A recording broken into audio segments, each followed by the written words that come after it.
Ya. Tuan-tuan, puan-puan boleh rakam. Okey. Saya tahu cerita akak ni. Okey. Akak ni kata dulu dia tak minat dengan MSP, tapi sekarang dia minat dengan MSP. Betul ke? Mikrofon dekat sikit. Betul. Kuat sikit kak. Betul. Okey kak. Jujur dan ikhlas akak ceritakan apa yang berlaku pada diri akak. Okey. Supaya orang tahu kebaikan produk dari MSP. Okey, dekatkan mikrofon, akak kenalkan diri. Tepukan untuk akak kita. Assalamualaikum dan salam sejahtera untuk tuan dan puan. Nama saya Sarina binti Nayan, berusia 47 tahun. Saya baru saja menyertai dalam MXL ni, dalam MXB ni, hari ini 1 bulan. Apa yang saya nak ceritakan dekat sini adalah pengalaman saya. Pengalaman saya sendiri. Sebelum ni saya sakit lutut hampir 10 tahun. Baru-baru ni dalam tahun 2013 ni 5 bulan yang lepas saya langsung tak boleh bergerak. Kalau saya nak bergerak, saya kena makan ubat tahan sakit. Kalau saya tak makan ubat tahan sakit, saya tak boleh bergerak.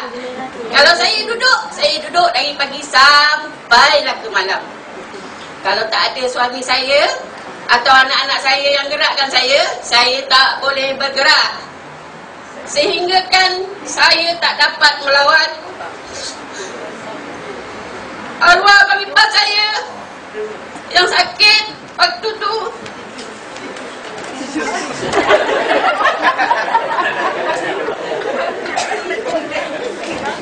Kerana waktu tu saya betul-betul sakit. Kalau saya tak makan ubat tahan sakit, saya tak boleh berjalan. Bila saya melawat abang ipar saya terpaksa tunjukkan saya ni sihat.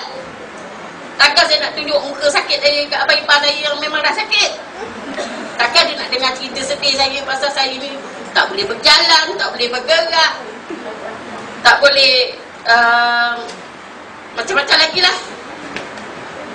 Lepas tu bila saya mengalami kesakitan tu, hanya saya seorang aja yang tahu betapa sakitnya saya menanggung.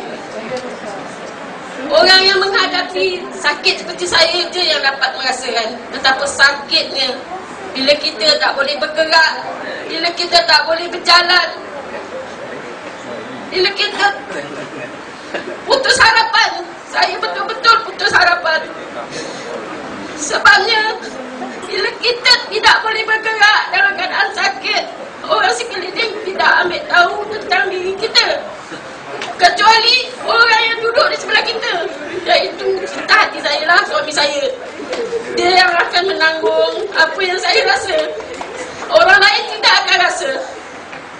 Tidak ada yang akan rasa bila kita sakit. Tapi itu 5 bulan yang lepas.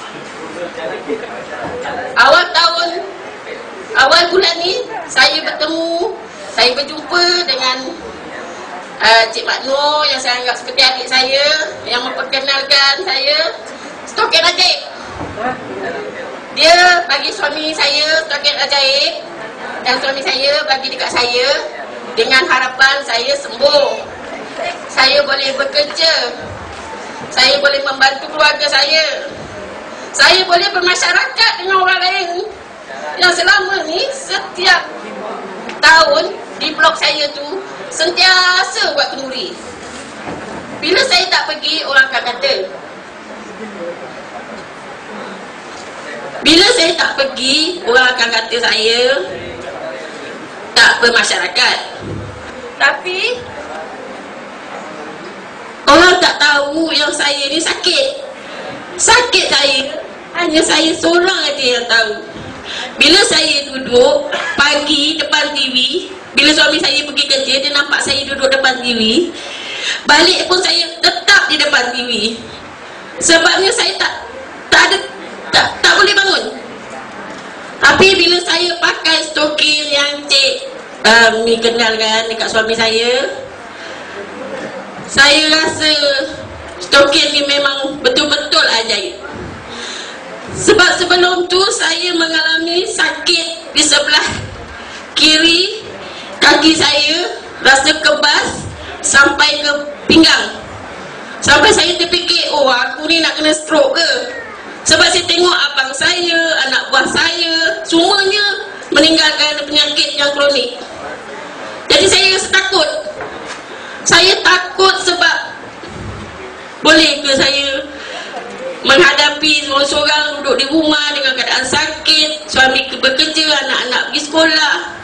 Lepas tu saya ada satu tanggungjawab yang besar. Ada satu tanggungjawab yang besar yang saya terpaksa selesaikan, iaitu saya ni seorang tukang masak. Kalau saya tak masak, kantin saya tak buka. Sebab kantin itulah pendapatan sampingan keluarga saya. Sebab suami saya bekerja sebagai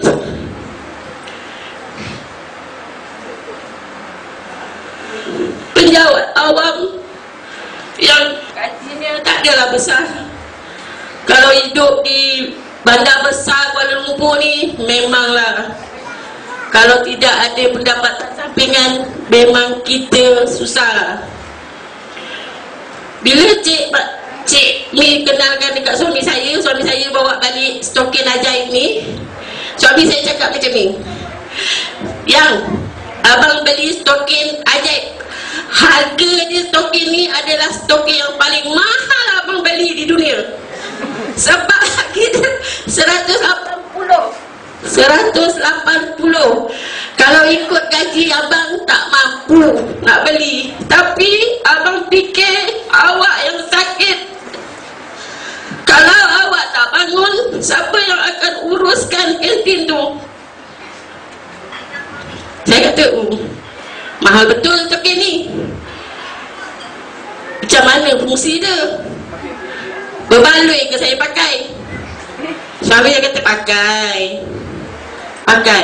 Dia pun pakaikan kat saya. Masa tu saya tengah sakit sebelah badan, itu kebas, tak merasa selama 3 bulan, yang orang semua tak tahu. Bila saya pakai hari pertama, saya tak rasa apa-apa. Saya cuma rasa kaki saya macam semut-semut aja. Hari kedua pun saya pun tak perasan.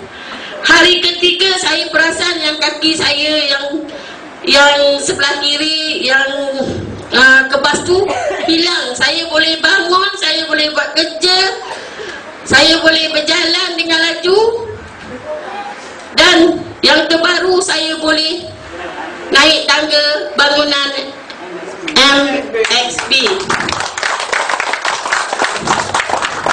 Sedangkan sakit saya ni lebih dari 10 tahun.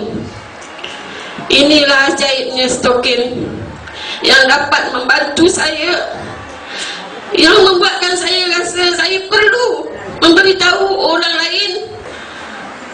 Bukan kita saja yang nak sakit. Kalau kita tak usaha duduk aja, memang tak ada mendatangkan apa-apa. Kalau kita bergerak, kita tunjukkan dekat orang yang kita sudah sehat, pasti orang akan bertanya, ubat apa kau makan? Tapi saya tak makan ubat. Saya pakai stokin. Saya pakai stokin aja. Bagi saya stokin ni telah membantu saya untuk jadi sihat dan boleh berdiri di sini hari ini. Terima kasih kepada Cik Pak Nur yang telah memberi saya semangat. Terima kasih kepada cinta hati saya, suami saya, yang selama ini melayan kerana saya yang berbagai-bagai orang sakit. Macam-macam lah kan. Lagi satu saya nak kongsikan kat sini. Bila saya tidur malam, anak-anak saya cakap dalam bilik mama, kalau mama dengan ayah tidur macam kapal perang. Kalau saya mengerek sebelah kiri, bunyi machine gun. Kalau saya sebelah kanan, tidur sebelah kanan, macam bom atom jatuh. Kalau saya terletak, macam helikopter jatuh. Itu belum lagi suami saya sambung. Kalau suami saya sambung, lagi hebat dah perang kami. Tapi bila saya pakai stokin, bila suami saya pakai stokin, bunyi-bunyi tu dah kurang. Sekarang anak-anak saya cakap apa? Dalam bilik mama dah ada music retro, national klasik. Jadi itulah kelebihannya produk yang saya pakai. Sekian, terima kasih. Itu dapat saya kongsikan dengan semua orang.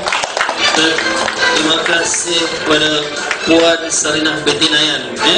Puan, daripada mana?